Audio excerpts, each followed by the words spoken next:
Bienvenidos, así comenzamos la edición central de Noticias en la televisión pública. En estos momentos el presidente Javier Milei está disertando ante empresarios en la Bolsa de Comercio de Buenos Aires. Lo escuchamos, a ver.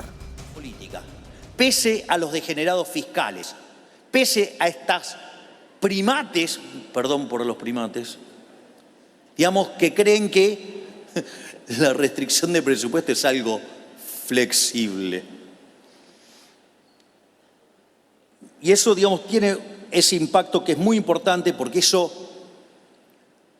afecta a la solvencia, por ende afecta al riesgo país y eso hace caer la tasa de interés y eso permite la acumulación de capital, eso permite que la productividad de los trabajadores sea más alta y se pueda pagar mejores salarios. Es decir, es una contradicción cuando estas bestias hablan de que les importa, digamos, el bienestar de la gente y se dedican a fabricar riesgo país, porque lo que están haciendo es descapitalizar a la economía y a los que más perjudican es a los que menos tienen. Pero no solo eso, el hecho de haber hecho el ajuste fiscal implicó devolverle 15 puntos del PBI a la gente. Entonces, de estar discutiendo la hiper, por ejemplo, los bancos empezaron a trabajar de bancos, no, digamos, de ser una oficina del Banco Central. O sea, no se dieron cuenta, digo, el sistema financiero de la forma que funcionaba antes, digo, casi era soviético, era un apéndice, digamos, del Banco Central con fachada privada. Digo, pero para prestarle al Banco Central.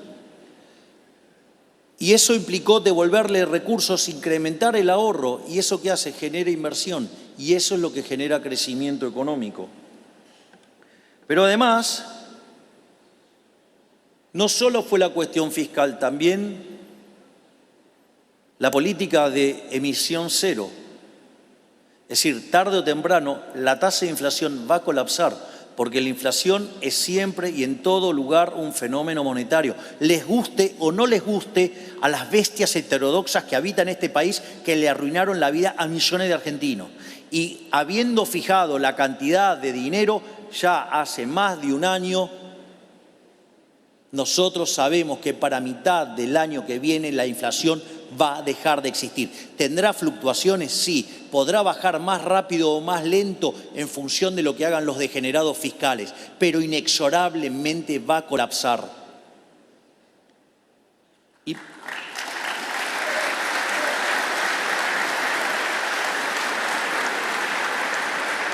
Pero además, al terminar con la inflación, deja de haber ruido sobre el sistema de precios. Recuerden que, ¿qué es lo que dije? El sistema de precios es un mecanismo de transmisión de información. Yo puedo ser un gran divulgador, pero si desde acá apareciera una cortina de ruido, yo me voy a poner a hablar y ustedes no me van a entender nada, y no porque no sean personas capaces, no van a entender nada porque hay ruido. Ese ruido es la inflación. Y al sacar ese ruido, lo que aparece es la verdadera estructura.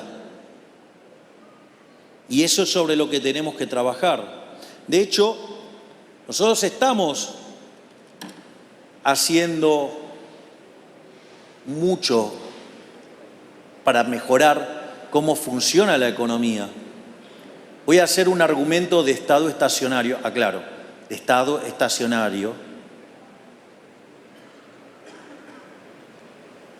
o lo que en la economía austríaca se llama la economía de giro uniforme. En la economía de giro uniforme el precio es igual al costo medio. Es decir, que ustedes con el precio pueden pagar por los salarios, van a pagar el costo de operación y mantenimiento, van a pagar los impuestos y van a pagar la retribución del capital, digamos, en ese equilibrio de estado estacionario. Básicamente,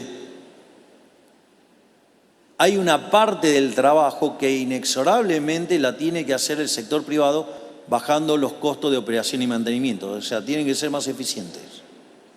Hay una parte del trabajo que la hacemos nosotros y es bajar impuestos. Nosotros en el último año bajamos más de 2 puntos los impuestos. Hicimos algo que nadie esperaba, era eliminar el riesgo país, el impuesto país, y dijimos que lo íbamos a hacer, y lo hicimos. Y a pesar de eso, seguimos con el equilibrio fiscal. Pero no solo eso. Entonces, nosotros estamos haciendo nuestra parte. Los degenerados fiscales no quieren que el dinero vuelva a ustedes, porque una de las hipótesis con las que nosotros estamos trabajando, y es que si la economía se expande, en caso de que lográramos la reelección y llegáramos al 2031 y la economía se expandiera a tasas entre el 6 y el 8%, nosotros bajaríamos los impuestos 1,5 puntos del PBI por año y le estaríamos devolviendo a los argentinos de bien 500.000 millones de dólares, es decir, más de lo que tenemos de deuda. ¿Y saben qué es lo que se discute en el nido de ratas? En la madriguera inmunda, donde están todos los degenerados fiscales que no quieren devolverle a ustedes su dinero.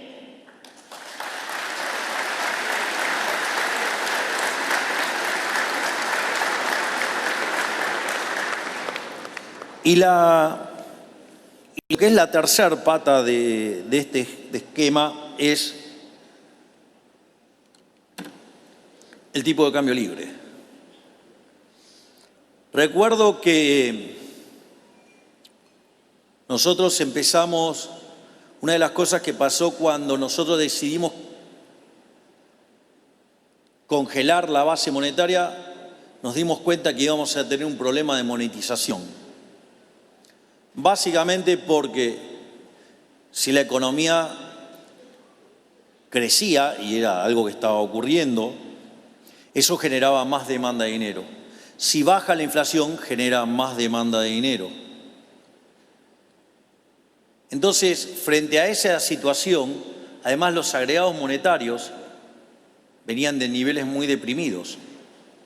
Consecuentemente íbamos a tener un fuerte aumento de la demanda de dinero y sin tener una contraparte de oferta, en el mismo momento que se agota el money overhang, nosotros íbamos a tener un problema de asfixia monetaria. Porque si uno no tiene preparada la estructura contractual para la deflación, se puede llegar a empantanar el crecimiento económico. Frente a esa situación, cumplimos una de nuestras promesas monetarias, que íbamos a ir a un régimen de competencia de monedas. De hecho, hoy ustedes pueden hacer las transacciones en la moneda que quieran, pero ya lo podían hacer desde el año pasado.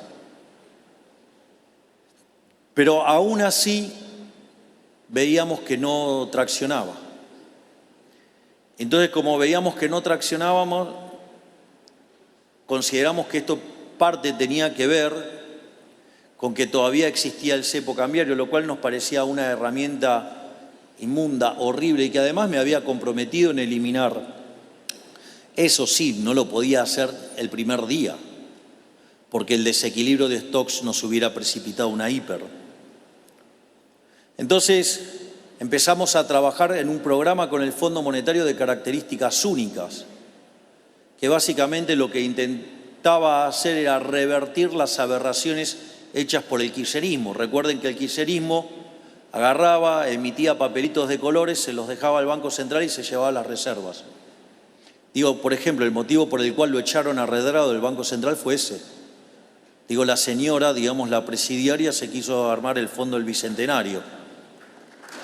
Dicho sea de paso, esto pasó en mi gobierno. Digo, el que sí respeta las instituciones y no se mete en la justicia y los deja actuar libremente.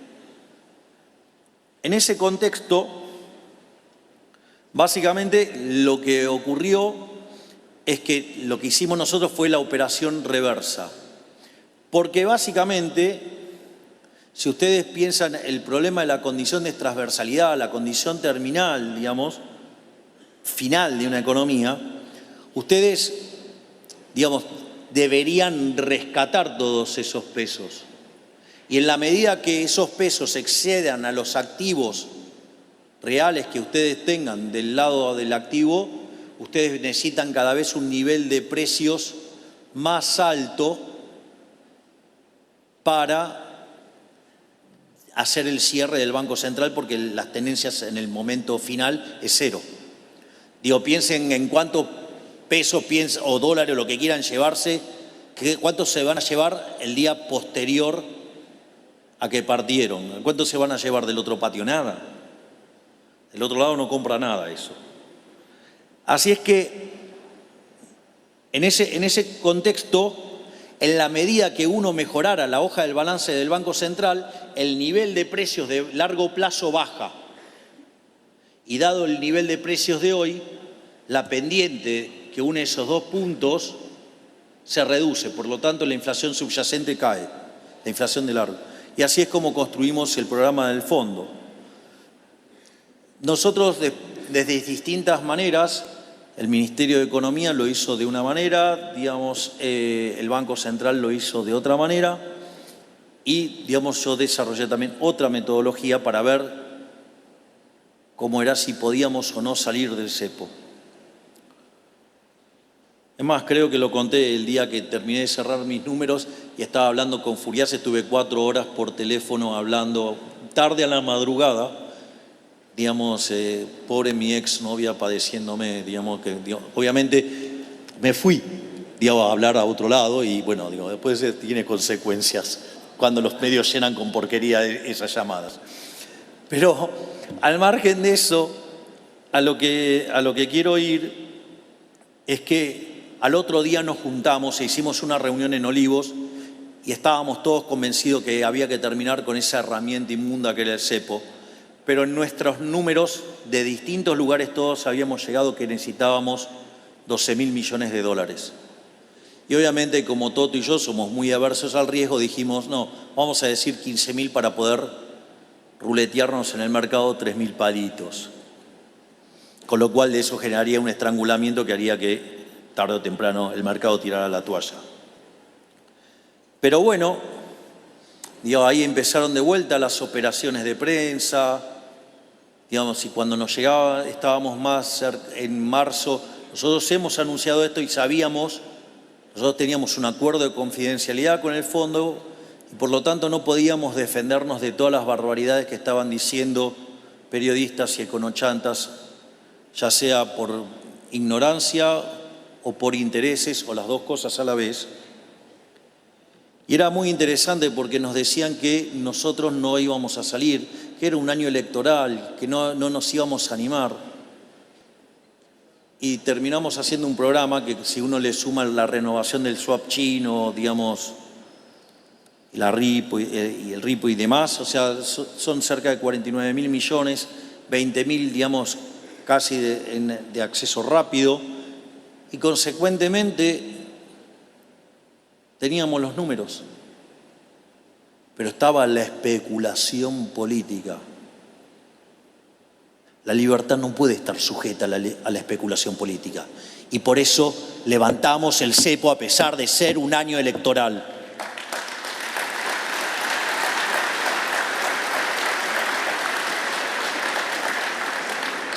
Y ahí también apareció otra discusión que era básicamente el traspaso a precio de la devaluación. Yo, digamos, entiendo que si ustedes miran la historia argentina desde que existe Banco Central, digamos, si ustedes creen que hay una relación entre devaluación e inflación, digo, empíricamente es cierto, es lo mismo que si yo me hubiera parado en el año 1801 cuando escribió Malthus y hubiera sometido el modelo de Adam Smith y el de Malthus a la evidencia empírica, hubiera ganado por goleada, los econometristas le hubieran dado la razón a Malthus. Sin embargo, el palo de hockey dice que el que tenía razón era Adam Smith.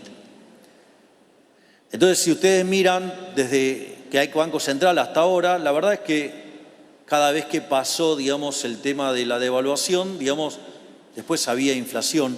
Y el único periodo donde no hubo inflación estaba el tipo de cambio fijo. Entonces entiendo, digamos, que pueda darse esa situación. Ahora, en realidad, digamos, primero tenemos un problema, ¿no? Digamos, hay un problema conceptual. Piensen en términos de equilibrio general, precios determinando precios. O sea, es un problema de circularidad. Digo, no sé qué modelo de equilibrio general estarían resolviendo. Primer punto. O sea, tienen un problema de inconsistencia, digamos. O sea. Pero no solo eso, sino que además está lo que se llama el efecto Hume-Cantillon. Suponga que yo tengo una caída en la demanda de dinero. No importa por qué, pero tengo una caída de la demanda de dinero, se me va, digamos, bueno, puedo hacer un ejemplo. Digo, supongamos que estoy viendo el balance del Banco Central, que se viene una oleada de dinero enorme.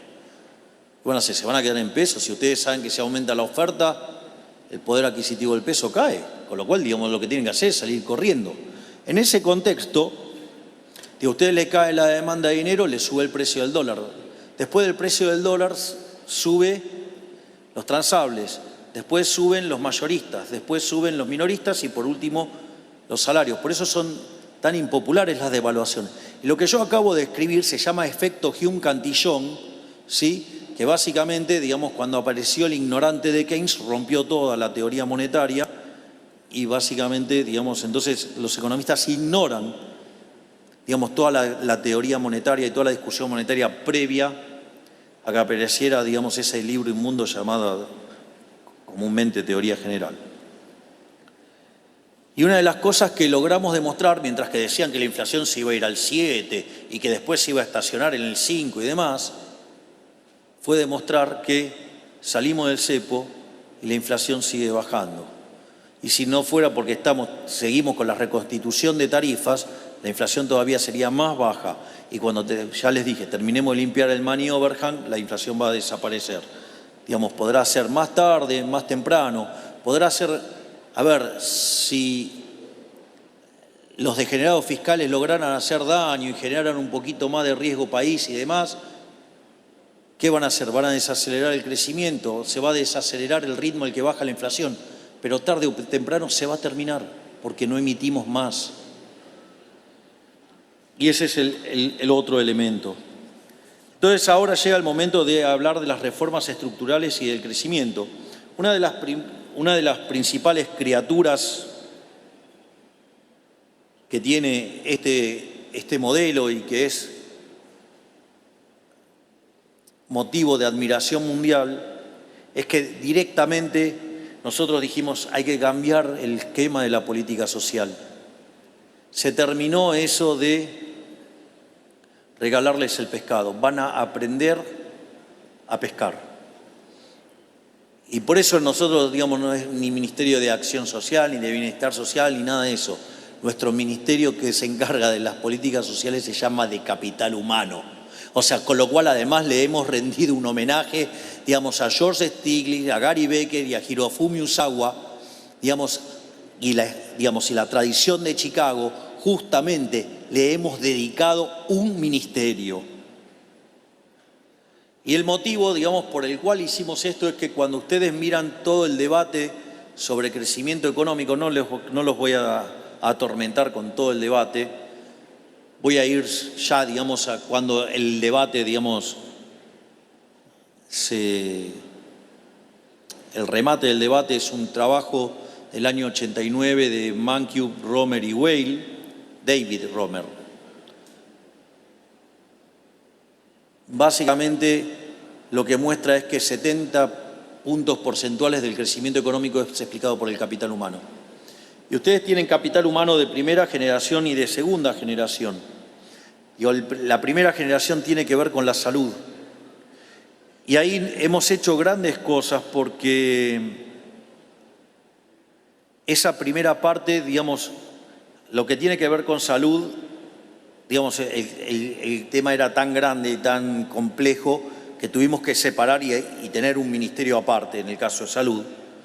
Pero, digamos, desde capital humano lo que se da la asistencia es a niñez y familia, es decir, la contención de los chicos cuando llegan y hasta que pueden entrar al colegio. Y ahí es interesante porque nosotros hicimos varias cosas. Hoy la OH y la asignación universal y lo que es la tarjeta alimentar se cubre el 100% de la canasta, cuando antes los progres, los buenos, los amigos de los pobres no llegaba al 56%.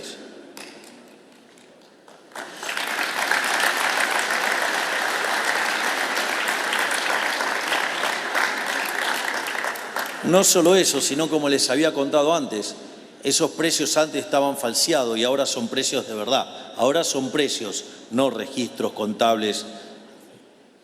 Y ahí también pasó algo de un valor enorme, que decían que era imposible terminar con los gerentes de la pobreza. Y era muy perverso el mecanismo, porque decían, no, bueno, pero si cobran en una tarjeta, sí. La plata cobrada en la tarjeta, pero la trampa, ¿dónde estaba? La trampa era que tenían que ir y hacer una prestación. Y cuando le tenían que firmar la prestación, ahí venía el peaje. Y eso era el financiamiento que tenían estos delincuentes conocidos como gerentes de la pobreza.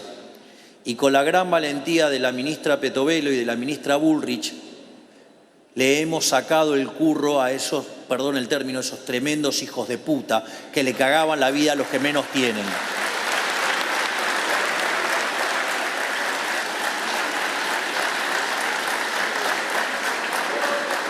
Con lo cual ahora además reciben mucho más todavía. Pero también trabajamos en lo que es el capital humano de segunda generación, después de la situación devastada que quedó en la educación. La ministra Petovelo lanzó el plan de alfabetización, se procedió, digamos, a empezar a evaluar, porque ustedes lo que no miden no lo pueden arreglar. Y además, la enorme tarea que se está llevando en todo lo que es la política educativa, donde tenemos algunos secretarios y subsecretarios que son verdaderas estrellas.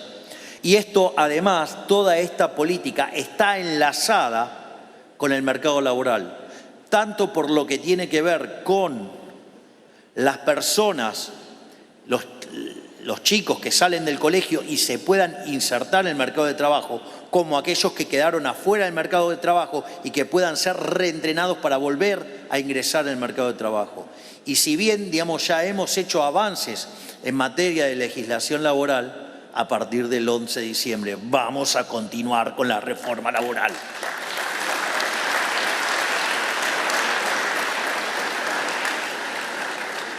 ¿Y esto por qué es tan importante? Porque esto nos va a permitir que ingresen más personas al mercado de trabajo. O sea, Argentina no tiene puestos de trabajo nuevos desde el año 2011. La cantidad de empresas que contratan trabajo está fija desde el año 2008. Bueno, eso está cambiando. Pero además, Argentina también tiene una PEA muy baja. Entonces, en la medida que el mercado laboral se flexibilice, que en la medida, digamos, que vaya modificándose la PEA y que la economía crezca, entonces sí, en ese momento va a ser posible hacer una reforma previsional seria. Cualquier otra cosa que le digan en el medio es humo. Pero no solo es esto lo que estamos haciendo en Capital Humano. El otro tema es nuestro otro ministerio estrella, el otro ministerio que es motivo de admiración mundial, es el Ministerio de Desregulación que está a cargo del doctor Sturzenegger.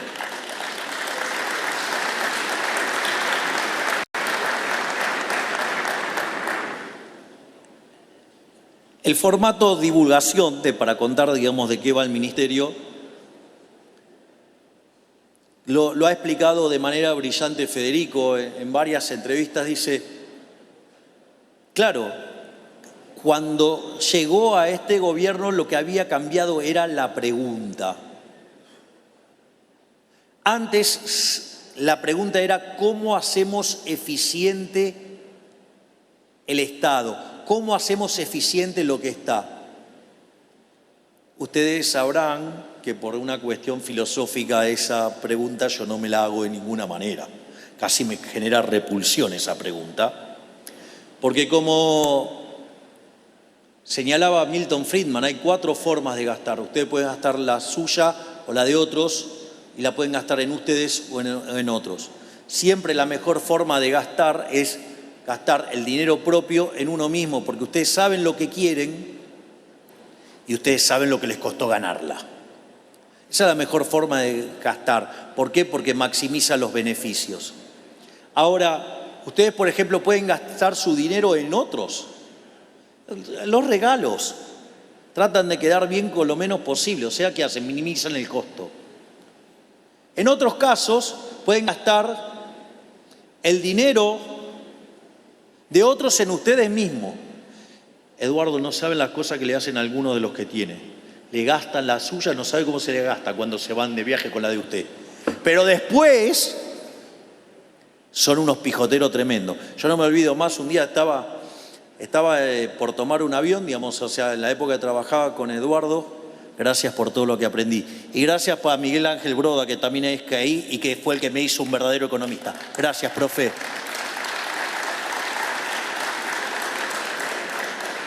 Y era muy divertido porque un día me encuentro con alguien en el aeropuerto y me da una cátedra de por qué viajaba, ni siquiera en ejecutiva, viajaba en primera.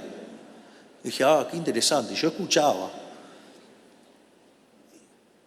Y después me lo encontré en la época de vacaciones en el aeropuerto y muy gracioso porque, claro, estaba con la familia.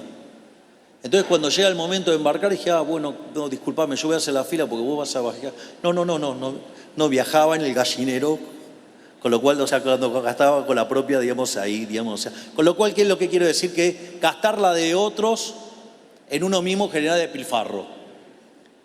Entonces, ¿cuál es la peor forma de gastar? El dinero de otros en otros, porque ustedes no saben lo que cuesta ganarlo y tampoco tienen idea de lo que quiere el otro. Por lo tanto, por definición, el Estado siempre funciona mal y lo hace de manera ineficiente. Por eso recomiendo altamente que lean el trabajo maravilloso de ese libro que acaba de publicar Axel Kaiser, que se llama Parásitos Mentales. Cómo a lo largo de los últimos años, 100 años, nos llenaron de mierda socialista la cabeza y creemos que la cosa la tiene que hacer el Estado. No. Responsabilidad individual, vamos. Pero tampoco es fácil salir de ahí, ¿eh? Recuerden que cuando el pueblo hebreo dejó Egipto, después de estar más de 400 años en esclavitud y putear todos los días contra el faraón, cuando Moisés dijo, vamos, salieron 1 de cada 5. Ojo. Si la libertad es un desafío que hay que enfrentarlo. Pero entonces no puede ser la pregunta ¿cómo lo hacemos bien? Porque la respuesta es no hay forma. Entonces, lo que cambió, como dice Fede, fue la pregunta. ¿Esto lo tiene que hacer el Estado? Por suerte se lo pregunta a él y a su gente, digo, no me lo pregunta todo a mí porque ya sabe cuál es la respuesta. Pero digo, al margen de eso, al cambiar la respuesta, al cambiar la pregunta, eso lo que ha hecho es motivar esta reforma del Estado impresionante que ha llevado a cabo Federico y que básicamente es uno de los pilares de esta gran reforma, que es la reforma más grande de la historia argentina. Somos el gobierno más reformador de la historia, pero además en 1 año y medio hicimos más que los últimos 120 años.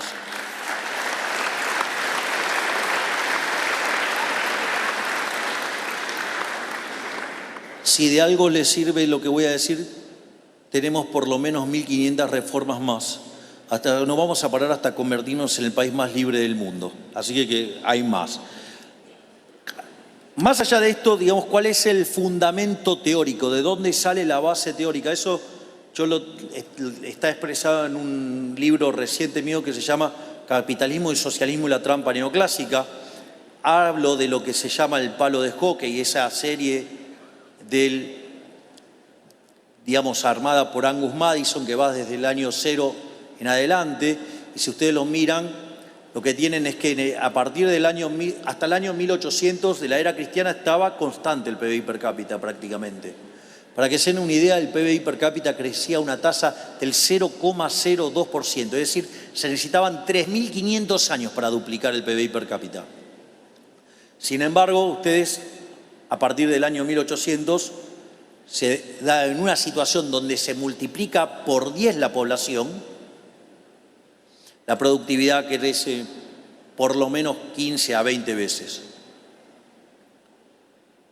O sea, por lo tanto, esos en economía se llaman rendimientos crecientes. El producto creció más que proporcionalmente, entre 15 y 20 veces. Ahora, ¿qué es lo que pasa? El problema radica es que la contracara de eso en la teoría económica neoclásica, a eso se lo llama estructuras de mercados concentradas. O, digamos, si se quieren poner exquisito en términos de terminología de equilibrio general, se llama no convexidades. Y de acorde, digamos, a la teoría neoclásica, esos son estructuras concentradas, en el límite podrían ser monopolios, y acorde al fucking óptimo de Pareto, eso es malo. Y yo decidí decirle fucking el óptimo de Pareto. Porque si yo tenía que, en el año 1800, 95% de la población vivía con menos de $1 diario, y si yo mantuviera esa misma medida en términos reales, ese número hoy es menos del 10%, ¿cómo alguien me puede decir que semejante aumento de la productividad, semejante incremento del bienestar, eso es malo? Por eso, digamos, muchas veces me irritan los economistas porque, ¿qué es lo que pasa? Ustedes, digo, yo me imagino esta situación, digamos, cuando trabajaba con Eduardo. Miren, si yo le hubiera dicho a Eduardo, no, bueno, tengo que elegir entre la realidad y el modelo, ¿no? Y entonces, frente al modelo, digo, no, la realidad está equivocada. Seguramente no tendría la buena relación que tengo con Eduardo. Porque, digamos, o sea, en todas las la ley me tendría que haber puesto una patada en el orto por pelotudo.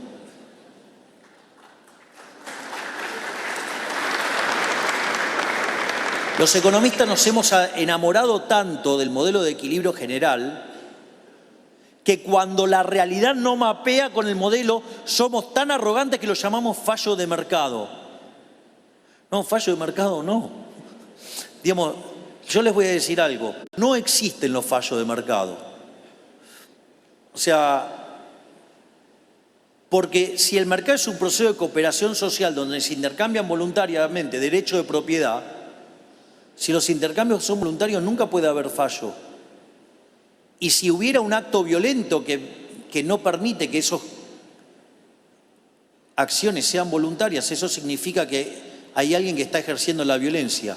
Y ese que ejerce la violencia de manera sistemática, ¿quién es? El Estado. Por lo tanto, cuando ustedes creen que algo funciona mal y creen que hay un fallo de mercado, lo primero que recomiendo es que miren si no está metido en el medio del Estado. Y la segunda, que es sería como el segundo teorema de Milei, y es, si ustedes, o sea, aún así eso sigue funcionando mal, cambien el modelo porque está mal. Y esa es la base por la cual, cuando los neoclásicos se ponen a regular y tratar de asimilar una estructura no convexa, una estructura no competitiva, una estructura que no mapea con lo que necesitamos matemáticamente para el óptimo de Pareto, porque no es ni más ni menos que un engendro pensado en la matemática, y se regula, lo que ustedes hacen es matar los rendimientos crecientes. Y cuando matan los rendimientos crecientes, mataron el crecimiento económico. ¿Y qué es entonces lo que hace Federico todo el tiempo? Libera rendimientos crecientes. Es decir, no tenemos conciencia todavía de todo lo que se ha hecho en materia de reforma y todo lo que viene para adelante en materia de crecimiento. El otro tema, digamos, que también juega un rol fundamental es las relaciones exteriores. Lo que estamos haciendo, digamos, por abrir la economía. Habrán escuchado mis declaraciones en el Mercosur, habrán visto el logro que tuvimos con EFTA. Digamos, estamos avanzando en un acuerdo con la Unión Económica Europea, estamos avanzando en un tratado de libre comercio preferencial con Estados Unidos, mientras miren cómo le va al resto. Parece que nuestra política internacional está funcionando. Y Además, hay impulsores adicionales como el RIGI, como la reforma impositiva, ir a un sistema de competencia fiscal y demás cuestiones que ya he señalado. Por lo tanto, está claro que hemos iniciado el camino que hará que de acá a 30 o 40 años Argentina sea una potencia mundial.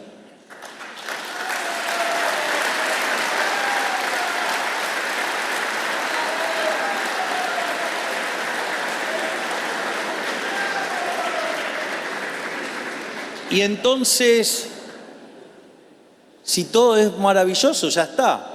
Pero claro, la vida tiene riesgos y hay que enfrentarlos. Hay que enfrentarlos. Y porque cosas como las de hoy pueden pasar. Pero de vuelta, ¿qué pasa ahora? ¿Alguien tiene alguna duda? Vamos a vetar. Si el veto se sostiene, no varía el gasto público, no varía la cantidad de dinero, habrá un poco de volatilidad nada más, mientras que esto dure y se acabó. O sea, con lo cual sigue todo igual. La otra alternativa es que, supongamos que no conseguimos los números para defender el veto, y que, digamos, el germen socialista y los parásitos mentales avanzan, digamos, sobre el cerebro de la gente y entonces no lo podemos hacer. Bueno, digamos, lo que se ha sancionado hoy violenta esta idea de que ustedes, digamos, para hacer un gasto lo tienen que estar financiando. Consecuentemente, si el veto se cayera, digamos, lo que vamos a hacer es judicializarlo. Difícilmente, digamos, tengamos una solución judicial antes del 11 de diciembre. Los tiempos de la justicia suelen ser muy lentos. La única diferencia es que vamos a tener un poco de más de volatilidad del riesgo país, bajará, digamos, el ritmo de crecimiento, el ritmo al que baje la inflación será más lento, pero de largo plazo no va a pasar nada, el equilibrio de largo plazo se mantendrá intacto, porque la justicia ha puesto que seguirá haciendo justicia y consecuentemente esto no va a poder pasar. Pero supongamos ahora, digamos, el peor de los casos, que milagrosamente, si no pasa el veto, la justicia le agarra un ataque de celeridad y entonces, además, falla en contra del gobierno. Bueno, todo ese proceso, digamos, por más rápido que sea, digamos, ¿qué será? Hiper rápido, un delirio de rápido, ¿qué será? ¿Septiembre? Ok, ¿qué nos quedan? 2 meses. Por lo tanto, vamos a tener un efecto de aumento de gasto público, de aumento de emisión monetaria por el equivalente de 2 meses. Y es interesante porque tanto la política monetaria como la política fiscal actúan con rezagos. Y una de las cosas por las cuales es tan atractivo hacer populismo, digamos, ¿por qué es? Y porque los efectos de corto plazo llegan rápido y los efectos malos llegan tarde en el tiempo. Entonces, de corto plazo solamente se van a ver efectos expansivos. Sí, va a subir el riesgo país, pero ahí pasan 2 cosas. Primero, que el mecanismo de transmisión en Argentina mucho no funciona hoy. Digo, ¿por qué? Porque Argentina tiene un crédito al sector privado no financiero por el equivalente 9% del PBI, nada. No es Chile que tiene 100, no es Estados Unidos. O sea que el canal crediticio de la política monetaria mucho no tracciona. Y tampoco, digamos, las inversiones, porque los que, digamos, no invirtieron esperando a ver qué pasa en octubre, ya no habían invertido, con lo cual tampoco eso tracciona. Por lo tanto, los efectos malos no van a operar y va a operar, digamos, la parte de la fiesta keynesiana. Con lo cual, si pensábamos hacerle un resultado electoral contundente, va a ser mucho más contundente. O sea, se están pegando un tiro en el pie. Pero si aún así fuera, digamos, a partir del 11 de diciembre lo voy a revertir. Consecuentemente, esto va a ser solamente un efecto transitorio. Es decir, con lo cual, ¿cuánto va a impactar? Nada. Es decir, no nos van a sacar de la ortodoxia monetaria, no nos van a sacar de la ortodoxia fiscal, no nos van a sacar de la ortodoxia cambiaria, no vamos a abandonar bajo ningún punto de vista el régimen de la libertad y consecuentemente vamos a hacer Argentina grande nuevamente. ¡Viva la libertad, carajo! ¡Viva la libertad, carajo! ¡Viva la libertad, carajo! Muchas gracias.